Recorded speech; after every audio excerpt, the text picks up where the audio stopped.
NgesiZulu siye sithi indlela ibuzwa kwabaphambili. Ngibuzile-ke kuSocrates wasethi, I open quotes, "The secret to change is to focus all your energy not on fighting the old, but on building the new." I close quotes. The beauty about life is that there is neither a formula nor a blueprint. Life is about what you make of it. If you see life as a beautiful entity, so it shall be. If you see it as a path with speed humps, so it shall be. Sanibonani balingani mabhungu namatshitshi.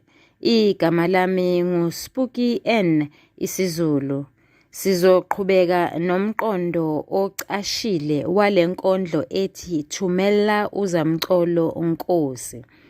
Singaphinde siubeke ngenye indlela sithi imbongi inxusa inkosi noma umdali ukuba athumele umoya oyingcwele. Ngaphambi kokuthi siqhubeke nebinza lesine kuya kwelesithupha, ngicela ukucacisa okulandelayo. Ngokubona kwami, lokhu angikuthathi kupholisi esetshenziswa ngothisha. Angikuthathi encwadini ethile eyayibhalwe ngababhali abanohlonze nabaziwayo. Lokhu kuqhamuka kimi ngqo ngokucabanga kwami. Njengoba imibuzo emide, izinkomba noma izimpawu zokuhluza sihlaziye inkondlo ziyisithupha, ngicabanga ukuthi zihlelwe ngale ndlela. Izinga eliphansi lingathinta umqondo osobala nomqondo ocashile. Izinga lemibuzo eliphakathi nendawo lingathinta indikimba nomlayezo kanye nomoya nethoni. Izinga eliphezulu okuyizinga elikhunyana lithinta noma lingathinta ingaphandle noma isakhiwo sangaphandle kanye nesakhiwo sangaphakathi senkondlo. Ngikushiso yini lokhu? Ngikusho ngoba esikhathini esiningi abafundi bayayifeyila imibuzo emifushane yenkondlo. Umfundi aliginqe iqanda. Ngani ngoba sithe siqala ukufundisa, samfundisa isakhiwo sangaphandle. Singamfundisanga lokhu okulula kakhulu okwendlalelayo okungumqondo osobala. Yingakho nje ngathi ngenkathi ngikhanda ivideo yokuqala, uma uzoqalisa ngesakhiwo sangaphandle uzodideka. Ngangiqinisile ngoba usuke uqalise ekugcineni, ungaqalisanga ngalokho ofanele kufundiswe kuqala. Ngiyabonga. Njengoba sizoqhubeka nomqondo ocashile, kufanele sikhumbule ukuthi we are not supposed to paint the town red. Uma senze njalo, sizogcina sisho nezinto okungafanele sizisho, sisho naloko imbongi engakushongo. Ngakho-ke, angizukuchaza umugqa nomugqa. Ngizochaza nje, ngithi halamuzi ngedlule ngoba uma ngingenzi njalo, ngingazithola sengisho naloko imbongi ingakuqondile. Umugqa we-18 lidumile lanqanqazela. Imbongi ikhethe lamagama omabili ukuchaza ukuthi lizwakele izwi lenkosi. Umugqa wama-20 kube manzi wenatshe wenadwala. Imbongi ibhale lo mugqa yakhetha lawo magama athi kube manzi, yakhetha igama elithi wenatshe negama elithi wenadwala ukukhombisa ukuthi kwathamba zonke izinhliziyo zabantu abanhlobonhlobo. Umugqa wama-21 ufundeka ngalolu hlobo. Zamuncamunca izimpande ngethemba lokusimama. Imbongi ikhethele ligama elithi zamuncamunca eliyimpambusi yokwenza yenza ukusivezela ukuthi kukhona okuthile abantu abakuxosha lapho bezwa izwi lenkosi. Yaphinde imbongi yasebenzisa igama elithi lokusimama ukuchaza ukuthi labo abekade bebuthakathaka emoyeni belulama. Kusukela emgqeni wama-22 kuye emgqeni wama-24 kufundeka ngalolu hlobo. Yaphuma inhlamvu yakhotha konke, idwala eliyimi lasala lome geqe. Imbongi ikhethe lamagama athi idwala eliyimi ukuchaza ubulukhuni benhliziyo yayo. Uma imbongi isithi lasala lome geqe, iphinde ichaze ukuthi lenhliziyo yayo ibilukhuni kakhulu. Imbongi isebenzise isenzukuthi esithi geqe ukukhombisa noma ukuveza umsindo ovelayo uma kwenzeka okuthile. Umugqa wama-25 ufundeka ngalolu hlobo.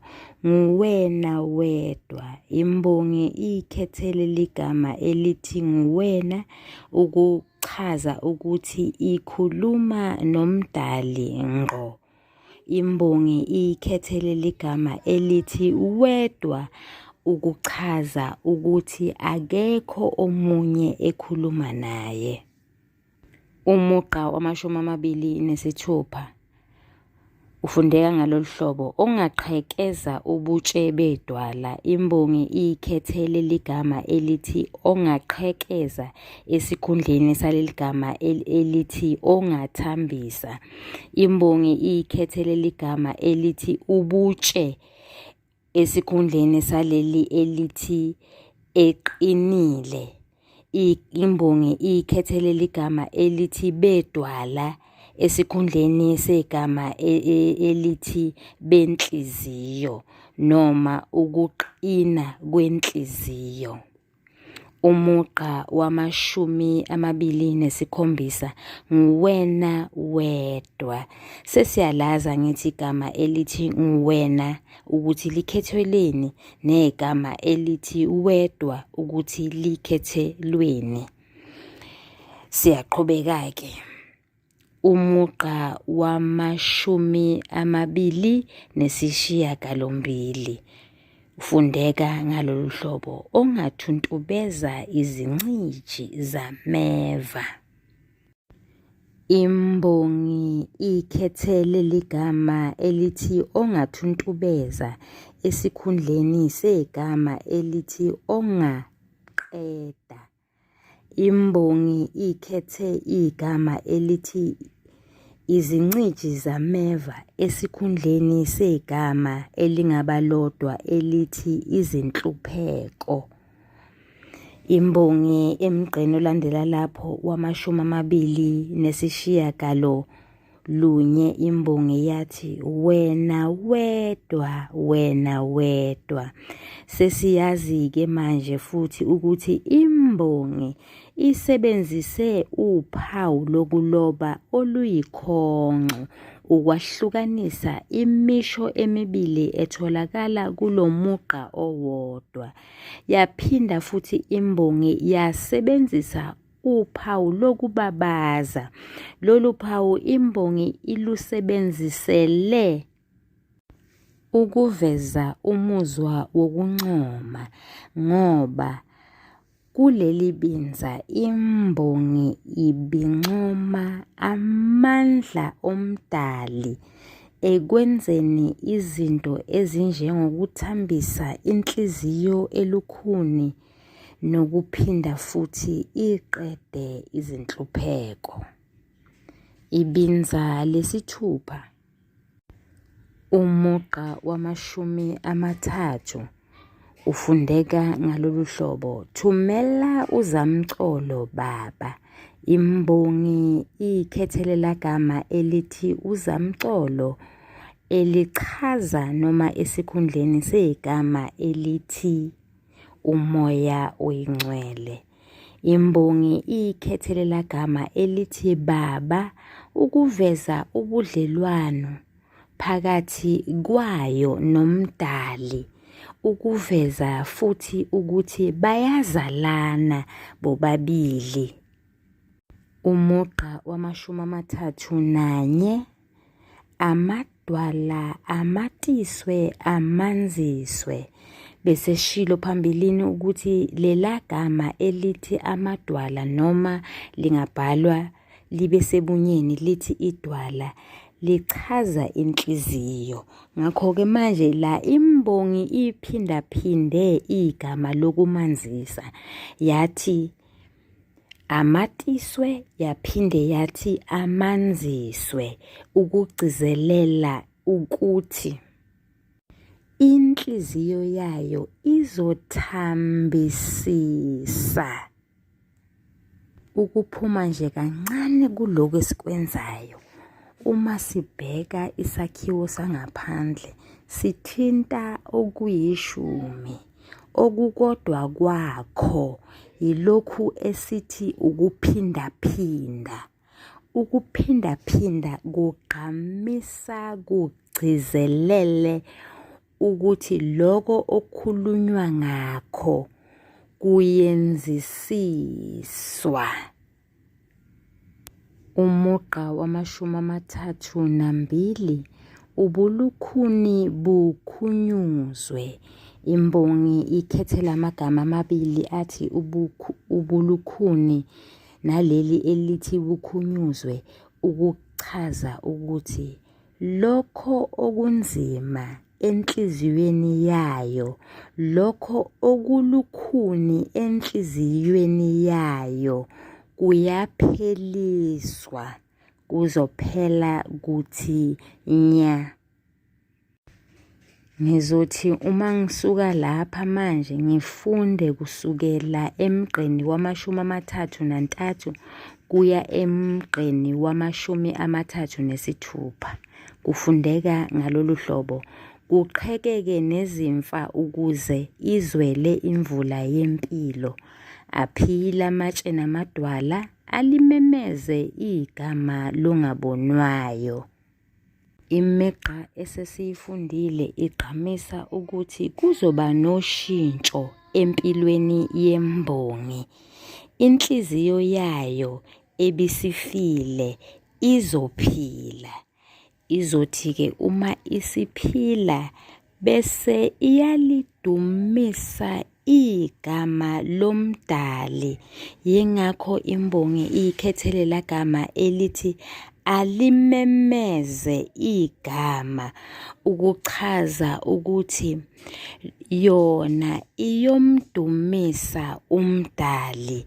Yabese ikhetha igama elithi longabonwayo, ukuchaza ukuthi lowo ekhuluma ngaye nguNkulunkulu, akekho oseke wambona. Siyabonga. Ake siboneke, njengoba sesilenzile izinga eliphansi elithinta umqondo osobala nomqondo ocashile, sesingaya manje siyokwenza izinga eliphakathi nendawo. Nginesibindi-ke manje sokuthi uma ngabe bengizophendula umbuzo othinta indikimba yale nkondlo, bengizokwenza ngalolu hlobo. Bengizothi okokuqala nginendikimba ehambisana nomqondo osobala, bese ngithi leyo ndikimba leyo eyemvelo.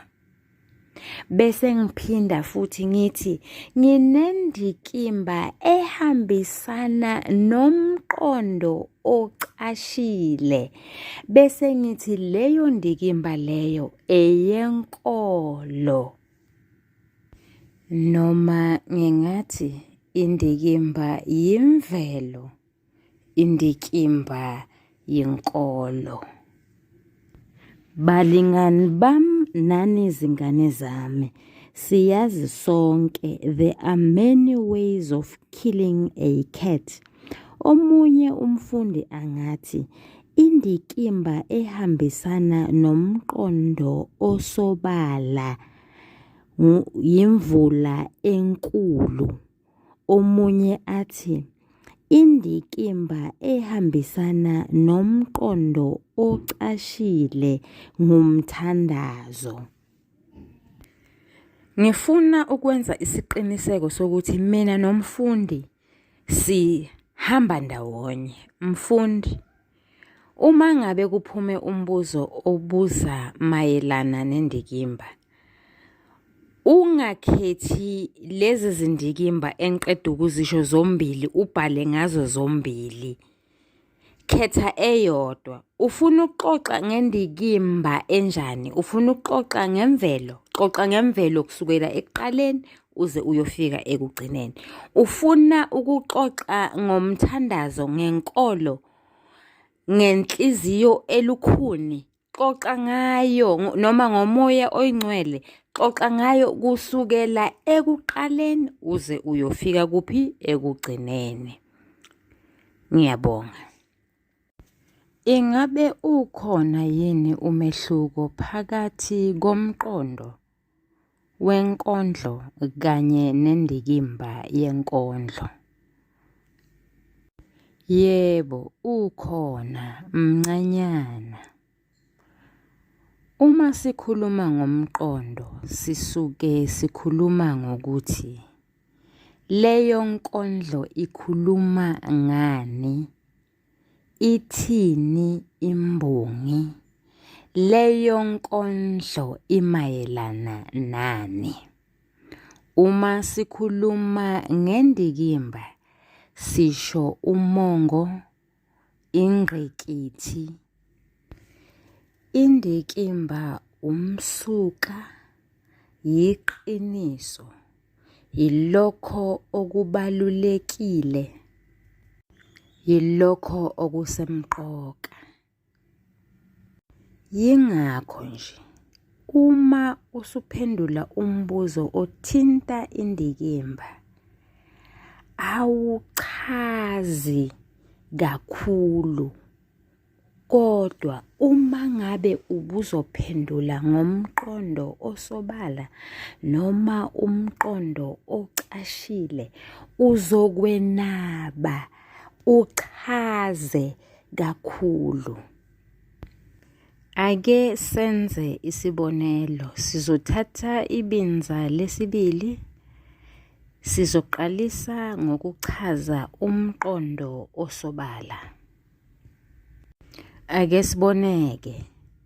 Imvula inile kancane kancane enhlabathini engavundile kodwa elukhuni eqinile. Lenhlabathi isendaweni eyome kakhulu engajwayele ukuthola imvula. Ngakho-ke ukuna kwemvula kancane kancane akululethanga ushintsho noma akuyenzanga inguquko. Kodwa isimo sivele saguquka saba sibi, kwadlanga isiphepho nezivunguvungu, kwasuka izintuli zabheka phezulu, zaqhopha abantu ngezinhlayiya. Ngizophinda futhi ngithathe ibinza lesibili, ngichaze umqondo walo ocashile. Ake siboneke.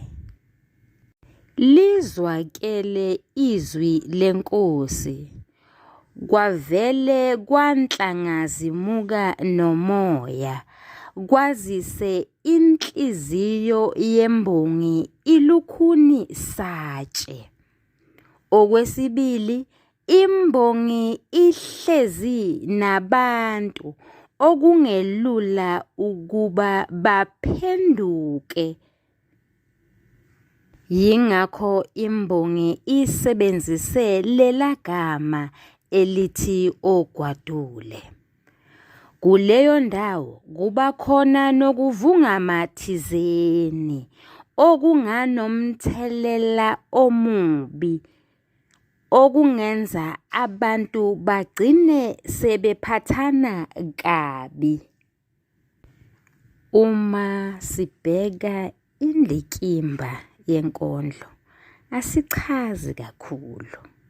Ake senze isibonelo. Nayi indikimba yokuqala. Ake sithi ngumfundi mina, ngifuna ukuxoxa ngendikimba ethinta imvelo. Bengizothinike. Ake siboneke. Imvula inile kancane emhlabathini oqinile ogwadule. Akubanga nanguquko etheni, kwavele kwaba nesishingishane esenze ukuba izintuli zixhophe abantu. Omunye umfundi athi, mina ngifuna ukuxoxa ngisebenzise indikimba ethinta umqondo ocashile, indikimba esithe eqaleni kungayinkolo. Ukuze ngibone ukuthi phela uzwile, hlala phansi-ke mfundi, hlala phansi-ke thisha, ubhale indikimba ezothinta umqondo ocashile walenkondlo. Awuzuchaza kakhulu, uvumelekile futhi nokuthi uthathe amagama watomule noma wacaphune laphayana enkondlweni kulo lona leli binza esiqeda ukukhuluma ngalo. ubusuwasebenzisa ngoba ukhuluma ngendikimba. Kanti uma ngabe ubuzokhuluma ngomqondo noma ucashile noma usobala ubuzochaza. Uma ngabe sithi uyachaza sisho ukuthi you go home and you paint the town red. Angibonge. Kuyenzeka-ke ukuthi indikimba ihambe yodwa kuthiwe nje umbuzo ubuze ngendikimba yodwa. Kungenzeka-ke futhi ukuthi ubuzwe nangomlayezo. Ukukhumbuzana nje sathi umlayezo yisifundo. Kodwa-ke ngasho ukuthi ungakhohlwa akunambuzo oyoke uzwe ubuza ngesifundo. Ngicela-ke ukuthi uye kuleya video ekhuluma ngokuhluza inkondlo etholakala kule channel ethi The Curriculum Breakdown, uyolalela anduba senze noma siqophe ivideo ekhuluma ngomlayezo walenkondlo ethi thumela uZamcolo Nkosi. Ngibonga kakhulu kuwe mfundi, ngibonga kakhulu kuwe thisha. Nisale kahle, niyathandwa. Ungakhohlwa ukusubscribe kunamashaneli amathathu. Eyokuqala ithi isiZulu Fal The Chatroom. Eyesibili ithi The Curriculum Breakdown Grade 10 to 12. Eyesithathu ithi isiZulu Grade 12 Intervention.